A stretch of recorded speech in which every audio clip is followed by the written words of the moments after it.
Hello friends, welcome back our YouTube channel exam care official YouTube চ্যানেলে তোমাদের সবাইকে আরও একবার স্বাগত। তো আজকে আমরা করতে চলেছি রিজনিংয়ের একটি গুরুত্বপূর্ণ সুপার সেট। যেই কোশ্চেনগুলি আজকে আমরা তোমাদের করাবো সেই কোশ্চেনগুলি প্রিভিয়াস ইয়ার বা যে রিসেন্ট এক্সামগুলো হলো সেখানে এই কোশ্চেনগুলি এসেছে। আজকের যে ফার্স্ট কোশ্চেনটি তোমরা দেখতে পাচ্ছ এটি হলো একটি সিটিং অ্যারেঞ্জমেন্টের কোশ্চেন। এই কোশ্চেনটি এসেছিল রিসেন্ট যে তোমাদের পরীক্ষা হলো RPF constable RPF constable 2025। RPF constable 2025-এ যে এক্সামটি হলো সেই এক্সামে এই কোশ্চেনটি এসেছিল। ঠিক আছে, দেখো কোশ্চেনে বলেছে কি 7টি বাক্স দেওয়া রয়েছে। ABCDEFG একে অপরের ওপরে রাখা হয়, তবে নির্দিষ্ট ক্রমে নয়। তো আমরা প্রথমে সাজিয়ে নেব 7টি বক্স।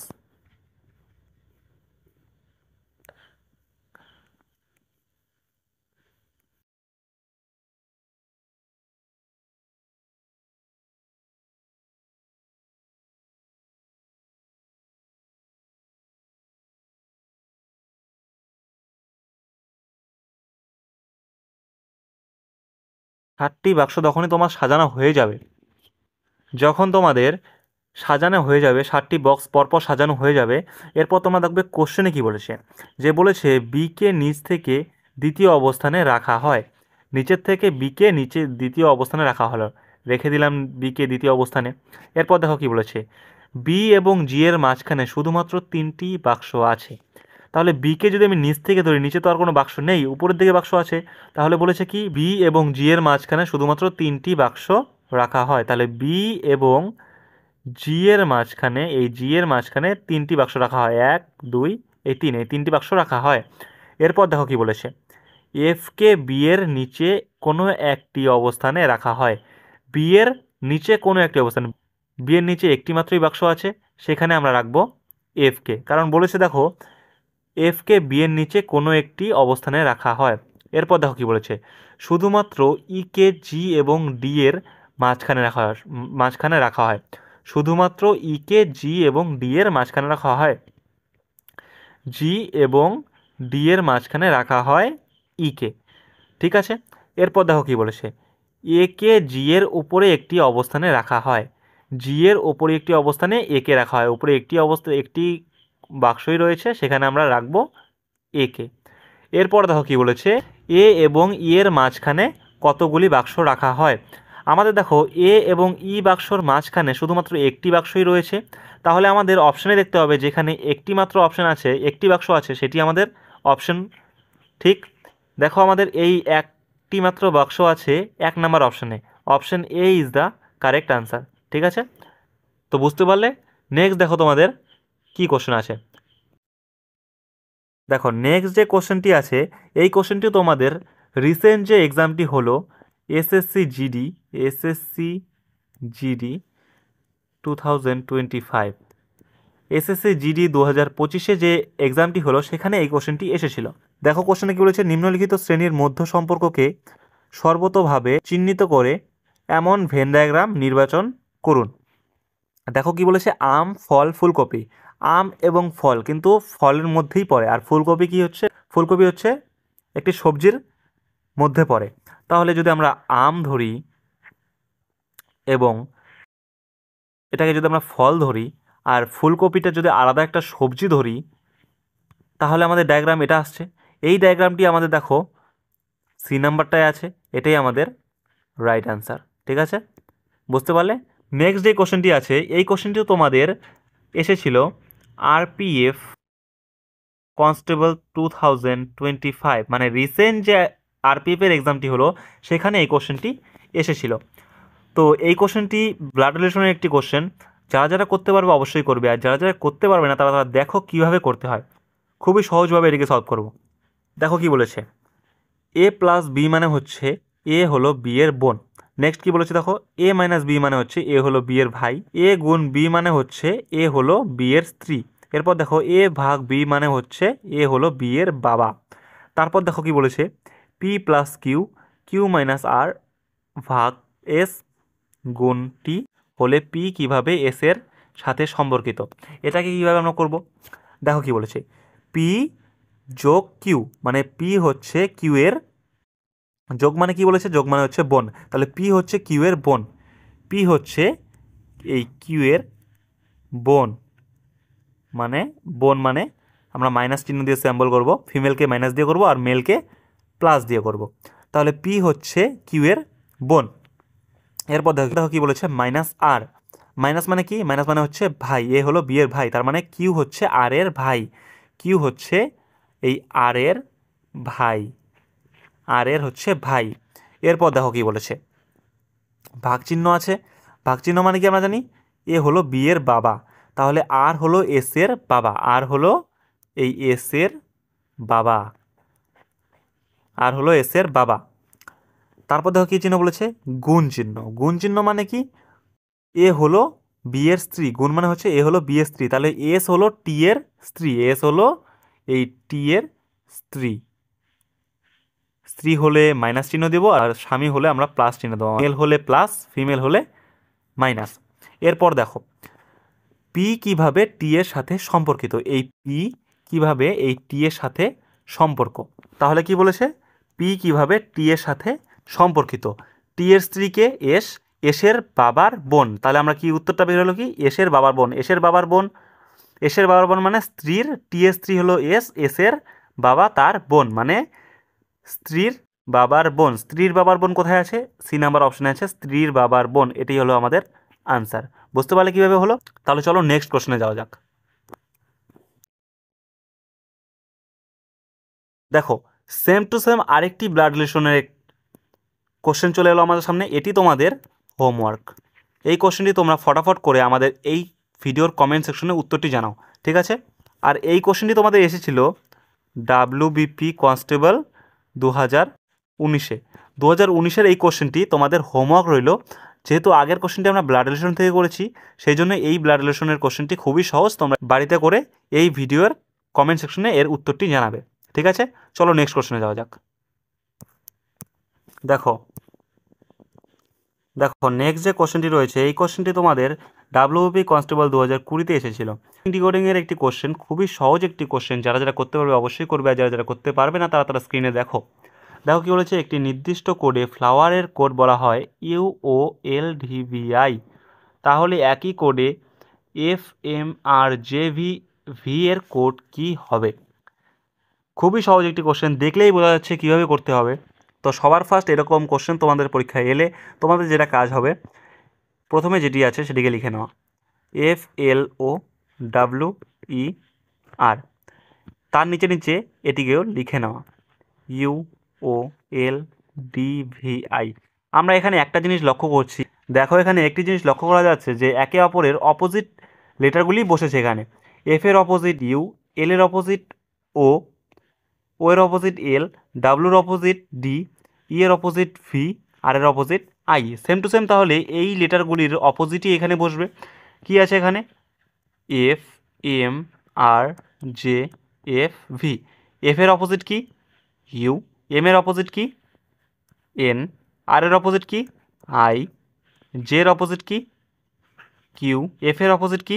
ইউ। ভি এর অপোজিট কি? ই। তাহলে এই UNIQUE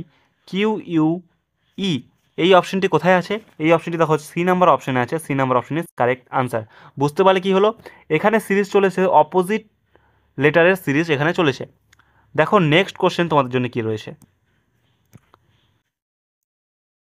দেখো নেক্সট কোশ্চেন একটি রয়েছে পেপার ফোল্ডিংয়ের একটি কোশ্চেন। এই কোশ্চেনটিও তোমাদের এসেছিল SSC GD 2025-এ।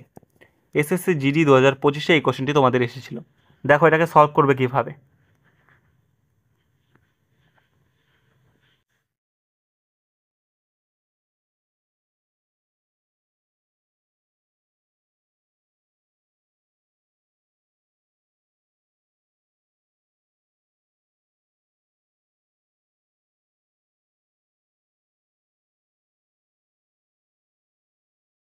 দেখো এরকম কোশ্চেন আছে তো, এখন যদি এখান থেকে এটাকে আমরা এই পাশে ফোল্ড করি, এই পাশে যখনই ফোল্ড করবো তখনই আমাদের এরকম হবে।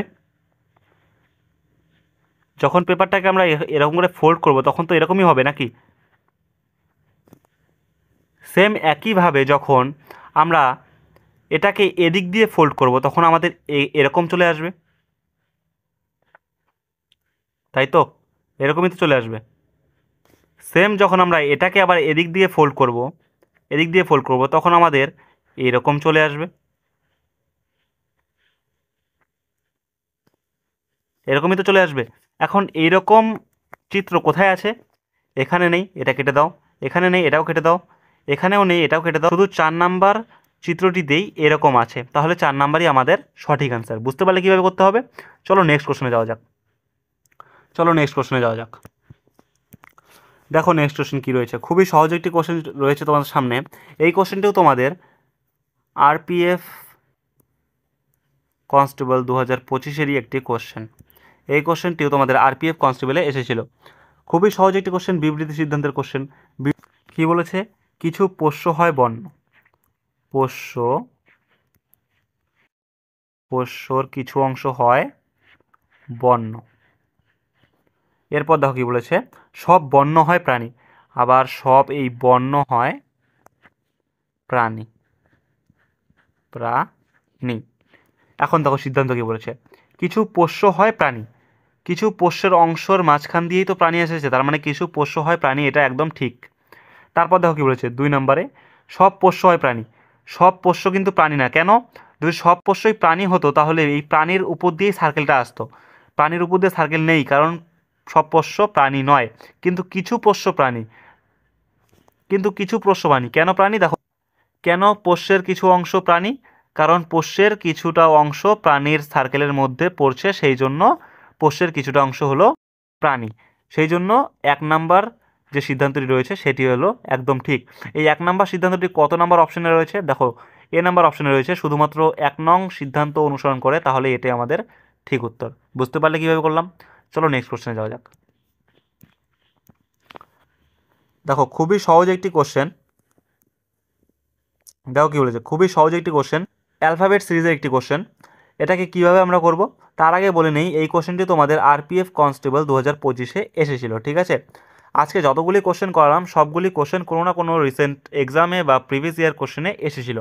দেখো এই কোশ্চেনটাকে আমরা কীভাবে সলভ করব, ফার্স্ট আমরা এটাকে লিখে নিই, X P R comma Q M O comma R J L comma O G I comma এখানে একটা প্রশ্নবোধক, তাই তো আছে? এখন দেখো কি বলেছে, এক্স থেকে হয়েছে ইউ, তারপর আর, তারপর ও। এরপর দেখো এটাকে সলভ করব কিভাবে, খুব সহজেই। সবার ফার্স্ট আমাদের যেটা কাজ হবে এদের প্লেস ভ্যালুগুলো লিখে নেওয়া। তো ফটাফট আমরা এদের প্লেস ভ্যালুগুলো লিখে নেব। X 24, P 16, R 18, U 21, M 13, O 15, R 18, J 10, L 12, 15, G 7, I 9। এখন দেখো আমাদের যেটা কাজ হবে এদের ডিফারেন্স বের করা। এক্সের প্লেস ভ্যালু থেকে ইউ এর প্লেস ভ্যালুর ডিফারেন্স কত? -3। সেম একইভাবে ইউ এর প্লেস ভ্যালু থেকে আর এর প্লেস ভ্যালুর ডিফারেন্স কত? -3। সেম একইভাবে আর এর প্লেস ভ্যালু থেকে এই ও এর প্লেস ভ্যালুর ডিফারেন্স কত? এখানেও -3। সেম একইভাবে ওর প্লেস ভ্যালু থেকেও আমাদের -3 করতে হবে। তাহলে ওর প্লেস ভ্যালু হচ্ছে 15, সেখান থেকে যদি আমরা -3 করি তাহলে কত হয়? 12। এই 12 আমাদের কার প্লেস ভ্যালু? 12 আমাদের এল এর প্লেস ভ্যালু। সেম একইভাবে পি এর প্লেস ভ্যালু কত? পি এর প্লেস ভ্যালু হচ্ছে 16, তার থেকে এম এর প্লেস ভ্যালুর ডিফারেন্স কত? এখানেও হচ্ছে -3। সেম একইভাবে এম এর প্লেস ভ্যালু থেকে জি এর প্লেস ভ্যালু কত? এখানেও -3। সেম একইভাবে জি এর প্লেস ভ্যালু থেকে জি এর প্লেস ভ্যালুর ডিফারেন্স কত? এখানেও -3। তাহলে সেম একইভাবে জি এর প্লেস ভ্যালু থেকেও -3 হবে, তাই তো? জি এর প্লেস ভ্যালু হচ্ছে 7, তার থেকে যদি -3 করি তাহলে 4 কার প্লেস ভ্যালু? 4 হচ্ছে ডি এর প্লেস ভ্যালু। বুঝতে পারলে? সেম একইভাবে পরেরটাও করবো আমরা। আর এর প্লেস ভ্যালু হচ্ছে 18, তার থেকে যদি আমরা ওর প্লেস ভ্যালু করে দিই মাইনাস, তাহলে হয় কত? -3। এখানেও আমাদের -3 রয়েছে। সেম একইভাবে যদি আমরা ওর প্লেস ভ্যালু থেকে এল এর প্লেস ভ্যালুর ডিফারেন্সটা দেখি, এখানেও হচ্ছে -3। সেম একইভাবে আমরা এল এর প্লেস ভ্যালু থেকে আই এর প্লেস ভ্যালুর ডিফারেন্সটা দেখব, এখানে হচ্ছে -3। সেম একইভাবে তাহলে আই এর প্লেস ভ্যালু থেকে আমাদের -3 করতে হবে। আই এর প্লেস ভ্যালু যদি থেকে আমরা -3 করি তাহলে কত হয়? আই এর প্লেস ভ্যালু হচ্ছে 9, তার থেকে যদি -3 করি তাহলে হয় 6। এই 6 কার প্লেস ভ্যালু? 6 হচ্ছে এফ এর প্লেস ভ্যালু। তাহলে আমাদের কি বেরোলো? আমাদের বেরোলো এল ডি এফ, এই এল ডি এফ আমাদের কত নাম্বার অপশানে আছে? এল ডি এফ আমাদের সি নাম্বার অপশানে আছে। C number option is correct answer. বুঝতে পারলে কীভাবে হলো এটা? তাহলে বুঝতে পারলে কীভাবে বের করলাম? প্রথমে আমাদের এদের প্লেস ভ্যালু বের করলাম, তারপর প্লেস ভ্যালু থেকে ডিফারেন্সগুলো বের করলাম, তারপর আমাদের উত্তর বের করলাম। ঠিক আছে, তো এই কোশ্চেনটি আমাদের এসেছিলো আরপিএফ কনস্টেবল 2025-এ, মানে রিসেন্ট যে এক্সামটি হলো সেখানে এই কোশ্চেনটি এসেছিলো। বুঝতে পারলে? চলো নেক্সট কোশ্চেনে যাওয়া যাক। দেখো নেক্সট কোশ্চেনটি তোমাদের জন্য রইল হোমওয়ার্ক। সেম আগের কোশ্চেনটার মতনই কোশ্চেন, খুবই সহজ একটি কোশ্চেন। হোমওয়ার্ক রইল। এই কোশ্চেনটি তোমাদের এসেছিল ডাব্লিউবিপি কনস্টেবল 2019-এ। 2019-এর একটি কোশ্চেন, খুবই সহজ কোশ্চেন।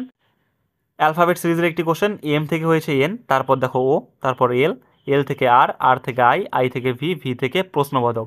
খুবই সহজ একটি কোশ্চেন। যারা যারা করতে পারবে অবশ্যই করে তাদের অ্যান্সারটি এই ভিডিওর কমেন্ট সেকশনে জানাবে। এবং প্রতি সপ্তাহে একটি করে রিজনিংয়ের সুপার সেট নিয়ে আমি হাজির হব। তার আগে আমাদের চ্যানেলটিকে যদি এখনও সাবস্ক্রাইব না করে থাকো তাহলে চ্যানেলটিকে অবশ্যই সাবস্ক্রাইব করে পাশে দেওয়া বেল আইকনটিকে অন করে রাখবে এই ধরনের গুরুত্বপূর্ণ রিজনিং ক্লাস, ম্যাথ ক্লাস, আরও অন্য অন্য ক্লাসগুলি পাওয়ার জন্য। ঠিক আছে, তো আজকের ভিডিওটি এতটুকুই। দেখা হচ্ছে নেক্সট ভিডিও।